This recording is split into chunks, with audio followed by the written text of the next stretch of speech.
Hey everyone and welcome. If you're a parent, you know that the idea of your baby having an allergy can be a really big worry. It feels like this giant, confusing world. But today, we're going to change that. We're going to demystify it all and break it down into simple, manageable pieces. It's that question every single parent asks themselves. Your baby's got a runny nose, or maybe a weird rash, or they're just super fussy. Is it just a little bug, or is it something more? So how in the world are you supposed to tell the difference? Let's get into it. So, here's what we've got on tap for today. We're going to start with the basics. What even is a baby allergy? Then we'll get into spotting the symptoms and figuring out the common triggers. After that, we'll talk about practical ways you can manage everything, and to wrap it all up, we'll do a deep dive on two really common related conditions, asthma and eczema. All right, first things first. Before we can spot it or treat it, we need to understand what's actually going on. What is happening inside your baby's body when they have an allergic reaction? So what's really going on here? Well, an allergy is basically your baby's immune system kind of overreacting. It sees a totally harmless protein, we call that an allergen, and mistakes it for a dangerous invader. So the body goes into defense mode and creates these little inflammatory soldiers called IgE antibodies to fight it off. This whole tendency, by the way, has a medical name, atopy. And this is where it gets super helpful, right? How do you tell an allergy from just a regular cold? Well, look at the difference. An allergy is your baby's own immune system reacting. You can't catch it from someone. A cold is caused by germs. And while a cold usually has a predictable set of symptoms that go away in a week or so, allergy symptoms can be all over the place, and they can stick around for a long, long time. Okay, so we know what an allergy is, but how do you actually see it? What are the signs you should be looking for? The tricky thing is, a reaction can pop up in almost any part of the body, so let's break down where to look. First up, let's talk about the tummy. Sure, you've got the obvious stuff like vomiting or spitting up, but here's the thing to really watch for: the subtle patterns. Is your baby colicky in a way that's just impossible to soothe?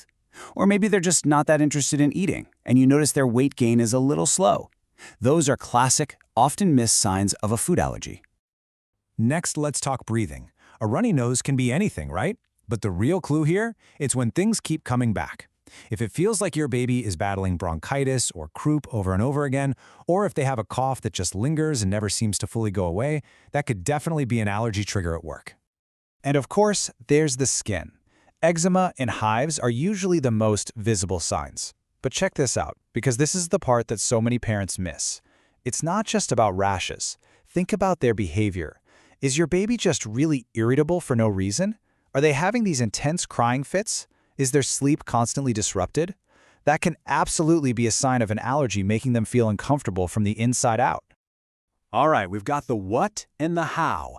Now let's talk about the why. What is actually causing these reactions?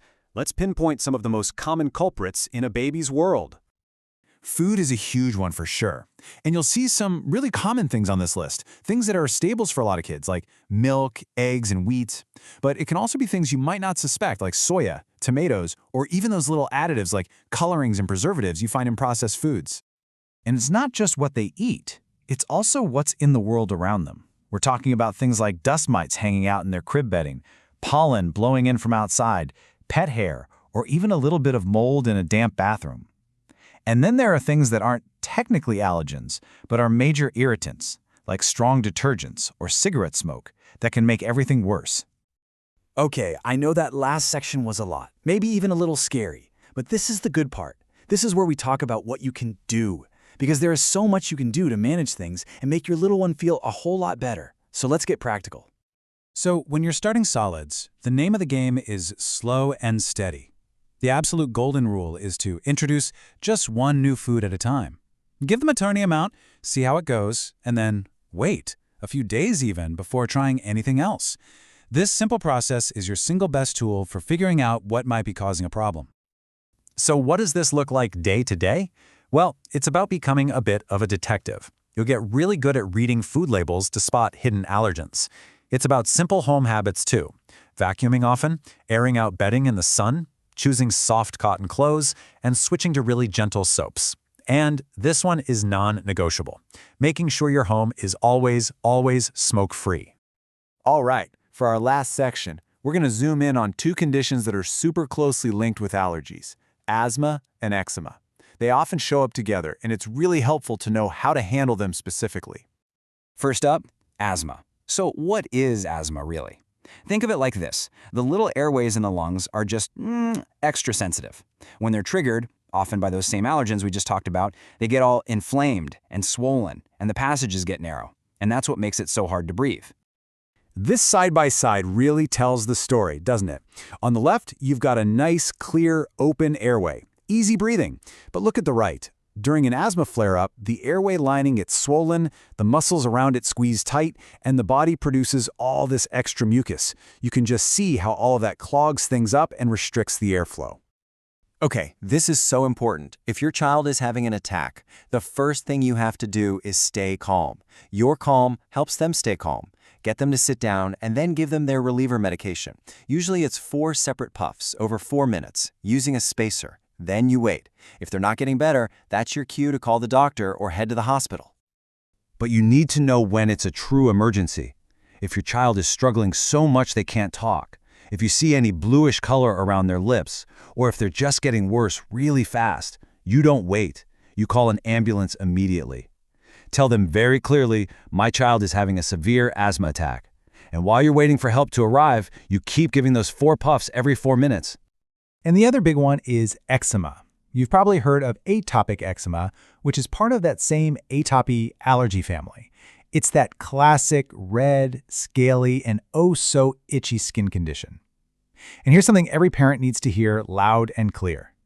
Even though it can look really sore, it is not contagious. Not at all. You know, a huge part of managing eczema is just playing detective and figuring out the triggers. And as you can see, it can be a lot of everyday things. Harsh soaps, a scratchy wool sweater, even a trip to the sandbox can cause a flare-up. The goal is to watch and learn what makes your child's skin angry and then do your best to avoid those things. Look, if you remember anything about managing eczema, remember these 3 simple things. It really comes down to this. 1. Moisturize, moisturize, moisturize. A simple, bland cream multiple times a day. 2. Cleanse gently. Ditch the soap and use a gentle bath oil instead. And 3. Dress smart. Think light, soft, and loose cotton clothes. That's it. That's the foundation. Wow, we have covered a lot of ground today. From figuring out what an allergy even is, to spotting the symptoms and learning how to manage it all. So I want to leave you with a question.